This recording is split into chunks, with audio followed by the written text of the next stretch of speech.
Ilmu yang tidak pernah akan dihapus, kita nggak mungkin melupakan masa lalu. Assalamualaikum warahmatullahi wabarakatuh. Perkenalkan, nama saya Azila, saya dari Prodi SKI 2019. Jadi teman-teman PBAK kali ini kita sedang bersama dengan Pak Aris Winarno, SSMM.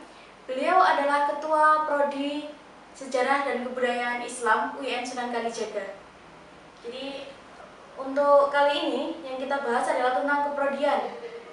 Nah, Pak Aris ini akan sedikit menjelaskan nih tentang profil prodi dari Sejarah Kebudayaan Islam. Monggo Pak Aris. Terima kasih Mbak Gina. Selamat ketemu, selamat menjadi mahasiswa baru teman-teman semuanya. Perkenalkan, tadi sudah disebutkan, saya nama Aris Winarno, yang gelarnya ukuran baju SSMM, dokternya belum selesai.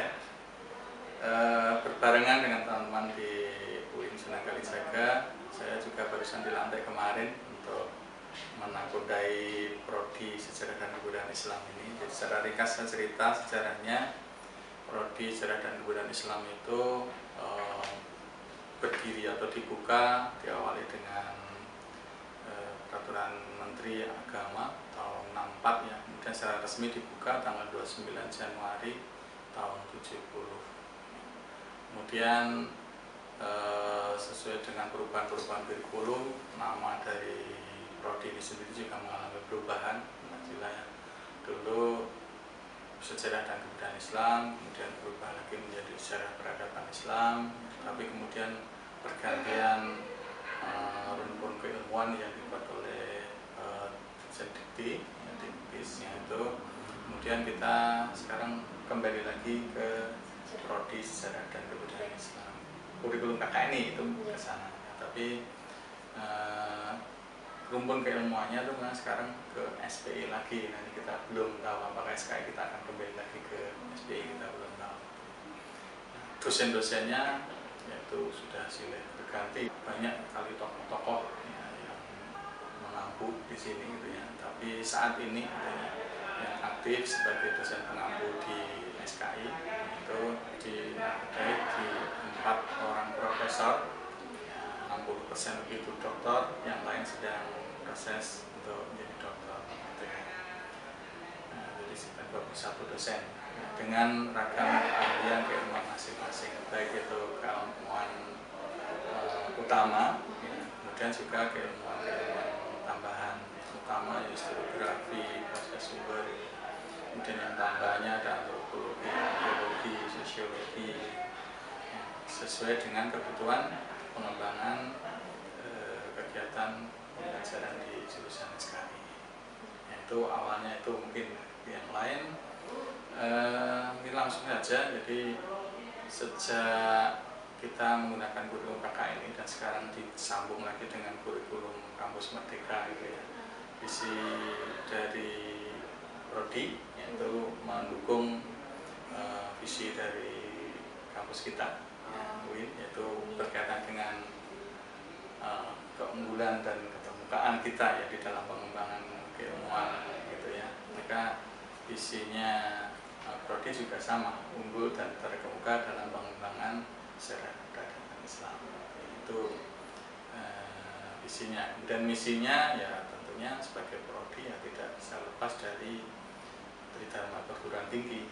Jadi menyelenggarakan, mengembangkan kegiatan pembelajaran yang berkaitan dengan sejarah dan peradaban Islam, yang kemudian mengembangkan penelitian sejarah dan Islam, yang kemudian meningkatkan peran dari sivitas akademika di sini kaitannya dengan pengembangan sejarah peradaban Islam.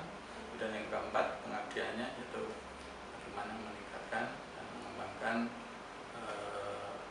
relasi jaringan kerjasama ya, dengan stakeholder, dengan pihak-pihak di luar kaitannya dengan sejarah peradaban. Itu untuk visi misi dari prodinya ya Pak. Ya.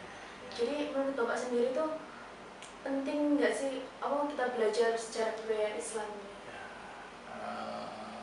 penting tidak gitu ya. Maka sebenarnya teman-teman perlu nggak mengingat-ingat masa lalu Anda gitu ya.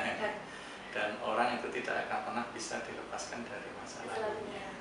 karena jati diri keberadaan kita sendiri ya, saat ini eksistensi kita itu mesti akan berkaitan dengan masa lalu kita, bukan gagal move on gitu ya, tapi memang masa lalu itu penting. Bahkan salah satu profesor SKI, Profesor Mukti Ali itu menegaskan yang perlu dipegang ya, perlu dipahami oleh setiap orang itu 3 ilmu penting. Yang pertama adalah filsafat, kaitannya dengan kita untuk terus berpikir, mengasah kehidupan kita sendiri ini, ya, berpikir intinya itu. Ya. Kemudian berpikir tentang apa? Kita juga memahami tentang ilmu sejarah, tentang yang tadi yang saya sampaikan. Karena kita tidak akan bisa menjadi sekarang dan akan menjadi ke depan seperti apa kalau kita tidak tahu masa lalu kita. Maka yang kedua adalah ilmu sejarah. Ya, sejarah itu sejarah nanti juga macam-macam, historiografinya, memahami bahasa ketika Anda kecil dulu, bahasa sumbernya, kemudian bukti-bukti materialnya, ada ilmunya juga di sini. Ya. Dan yang ketiga adalah ilmu bumi, menurut Profesor Mukti Ali. Artinya apa? Sebenarnya bukan ilmu bumi, geografi, elektrolog seperti itu, gitu ya. Tapi ilmu untuk bisa memahami kita sekarang itu ada di mana. Itu kan. Kalau orang Jawa sih kebetulan karena UIN Sunan Kalijaga ada di Jogja, gitu, maka kekhasan ke-SKI-an Yogyakarta itu tidak bisa dilepaskan dari sejarah-sejarah kerajaan, terutama Jawa. 3 yang disampaikan oleh Prof. Mukti Ali tadi secara ringkas kalau orang Jawa menjadi filosofi kehidupan, sangkan paraning dumadi, dia hablum minanas, hablum minallah, ya, hablum minalaum, ya. Itu ini tadi tidak bisa dilepaskan. Dia dari mana dan akan menuju kemana, itu adalah esensi dari kehidupan. Itu bisa dipahami melalui sejarah. Jadi Pak, biasanya kan dari kita mahasiswa sendiri kan bertanya nih, kita sudah mempelajari SKI, sudah baru kecimpung lah di SKI. Jadi nantinya pengembangan karirnya atau kita prospek kerjanya itu apa sih? Ya, kalau prospek kerjanya sebenarnya kurikulum kita itu menggunakan yang namanya dengan profil, ya, profil lulusan. Satu memang sejarawan, ya, peneliti, kan? Jadi peneliti sejarah Islam. Kemudian yang kedua penulis sejarah Islam. Dan yang ketiga adalah pamong, yaitu penyuluh budaya. Nah, dalam hal ini penyuluh atau pamong budaya itu dalam arti yang luas. Peneliti jelas di sini, peneliti sejarah, maka dikuatkan dengan parameter komponen-komponen, ya, instrumen-instrumen yang memang harus dipelajari oleh teman-teman di sini untuk menjadi peneliti sejarah. Ya, baik dari metodologinya, itu ya. Kemudian untuk menjadi seorang penulis, kemudian juga di sini ada mata kuliah yang mendukung di situ, baik penulis skenario film, penulis novel, nah di sini juga diajar. Selain didukung dengan lembaga yang alhamdulillah gitu ya, kita di Jogja itu termanjakan ya, dengan fasilitas yang cukup dekat, gitu ya. Baik lembaga yang resmi maupun lembaga formal di alam itu, sejak dari prasejarah sampai sekarang. Selanjutnya itu Pak, tentang profil alumni. Jadi kita itu kan sudah berdiri lama sekali. Kira ada alumni siapa aja atau di mana mereka sudah berkarir gitu. Ya. Ya, tentang alumni, karena kita itu sudah cukup berumur, gitu ya. Sudah setengah abad gitu ya. Maka dengan sendirinya kita menjadi penyuplai gitu ya. Lulusan-lulusan dari SKI, ya, SPI dulu pernah juga disebut, ya, itu sudah tersebar terutama di prodi-prodi perguruan tinggi yang lain. Dia membuka SPI, ya, walaupun tidak semuanya. Ya. Nah, itu banyak tersebar di sana. Kemudian juga di lembaga pendidikan di LIPI itu juga ada. Kemudian kalau dulu Swaka Peninggalan Sejarah Purbakala, BPJB, kalau sekarang ya lapangan sejarah itu memang tidak secara formal ya, tidak banyak, tapi yang di luar tadi banyak sekali gitu. Ada dari anggota DPRD, bahkan ada yang seperti pendakwah Islam yang khusus itu di penjara ya, jadi kayak kerohanian dunia ada yang seperti itu.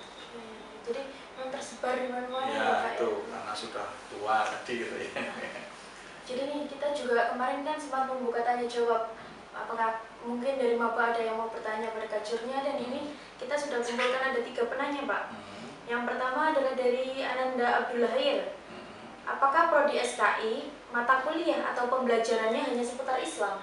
Oke, ya Islam yang dimaksud di sini Islam yang mana, sebagai religion ataukah sebagai pengaruh yang membangun sebuah periode gitu ya. Nah, maka ketika yang ditanya apakah hanya seputar Islam, ya, saya kira bukan hanya seputar Islam. Kalau kita mau membelajar sejarah Islam, mau tidak mau kita juga memahami yang lain. Maka kita pernah menggunakan sejarah kebudayaan Islam dan sejarah peradaban Islam. Nah, jadi bukan Islam seputar Islam saja. Mau tidak mau kita belajar tentang bagaimana kalau politik, sejarah tentang politik, bagaimana tentang sosiologi, bagaimana tentang arsitektur, ya kan? Bagaimana tentang peninggalan-peninggalan peradaban Islam tadi. Maka ada sosiologi, ada politik, ya, ada arkeologi, ada arsitektur Islam. Nah, itu. Jadi tidak seputaran Islam melulu saja. Memang yang arahnya ke sana. Tapi untuk bisa menjadi sejarah Islam, mau tidak mau ya seluruh aspek itu masa lalu. Kalau perlu nanti psikologi, kesehatan. Sekarang kan ya sekarang lagi viral ya, COVID. Jadi sejarah pandemi itu kayak apa? Pertanyaan kedua ya Pak, dari Imas Fatimah. Apakah mahasiswa SKI hanya akan berkunjung ke museum? Dan apa keunggulan dari prodi SKI? Jadi untuk keunggulan tadi sudah disebutkan di awal. Jadi tinggal itu untuk berkunjung ke museum. Ya, berkunjung ke museum itu sebagian kecil saja. Sebagian kecil yang menyenangkan. Karena objek ataupun laboratorium sejarah tidak ada di museum. Tersebar di luar. Ya, objek-objeknya di alam juga ada, atau di lembaga-lembaga non museum yang ada objeknya tadi. Jadi tidak hanya di museum, nanti bisa ke lembaga. Kalau di Jogja ada Balai Arkeologi, ya, ada tadi BPJB, ada BPNB, Jogja saja, itu nggak usah jauh-jauh. Kalau mau melebar ya Jawa Tengah juga nggak jauh kan. Jadi kunjungannya tidak hanya itu saja. Jadi untuk yang pertanyaan ketiga dari Ananda Uke, apakah di prodi SKI mulai dari mata kuliah sampai kegiatan itu lebih kompleks atau lebih lengkap daripada prodi PAI? Oke, ya kompleksitasnya di sini masing-masing punya kompleksitas sendiri tentunya. Gitu kan. Kenapa? Kalau PAI memang kan instrumen fokusnya itu adalah ke edukasi, ke pendidikan. Gitu kan. Maka kompleksitasnya ada ke sana, gitu kan. Kalau di kami itu adalah ke pengembangan keilmuan sejarah, gitu kan. Sehingga kompleksitasnya ada pada pengembangan keilmuan menjadi seorang peneliti dan penulis tadi, ya, bukan pendidik. Jadi kalau yang ditanyakan kompleksitasnya, masing-masing punya kompleksitas sendiri-sendiri, gitu kan. Dan kalau konten mungkin bisa, ya, ketika misalnya PAI di sini, ya, itu khusus guru agama Islam kan, gitu ya. Ya, kalau di sini malah enggak, kita pendidikan enggak, karena profil lulusan kita itu sebenarnya tidak mencetak guru. Ya, kalau guru ya ke tarbiyah gitu, keguruan. Jadi untuk 3 pertanyaan itu sudah dijawab semua ya. Selanjutnya nih, kita akan dengarkan motivasi dari Kaprodi sendiri, motivasi bagi para maba yang sekarang ini baru masuk tapi sudah dilanda pandemi seperti apa? Jadi jangan menyesal atau jangan merasa bahwa masuk sejarah itu masuk wilayah yang suram. Justru kita masuk sejarah, ya, percayalah bahwa sampai saat ini mata kuliah yang tidak pernah akan mungkin dihapus itu sejarah. Walaupun sekarang tidak ada isu, gitu ya. Untuk SMK itu sejarah menjadi pilihan, tapi nggak mungkin, kita nggak mungkin melupakan masa lalu. Saya tidak menentang Pak Menteri, gitu. Tapi ya, ilmu yang tidak pernah akan dihapus itu mesti sejarah. Masalah dipakai atau tidak secara resmi di akademik, ya, itu beda. Tapi bahwa masa lalu seperti Prof. Mukti Ali tadi menyampaikan, itu kita harus bersabar untuk berpikir sejarah untuk pengembangan diri kita masa lalu dan yang akan ke depan, dan kedirian kita ada di mana, geografi. Jadi semangat terus. Jadi itu tadi, yaitu motivasinya adalah pertama jangan menyesal masuk ke sejarah, yang kedua adalah tetap semangat ya Pak menghadapi pandemi ini. Oke, itu saja apa yang telah kita bincangkan dengan Kaprodi Sejarah Kebudayaan Islam. Nantinya semoga kita akan bertatap muka di waktu yang akan datang. Sekian, wassalamualaikum warahmatullahi wabarakatuh.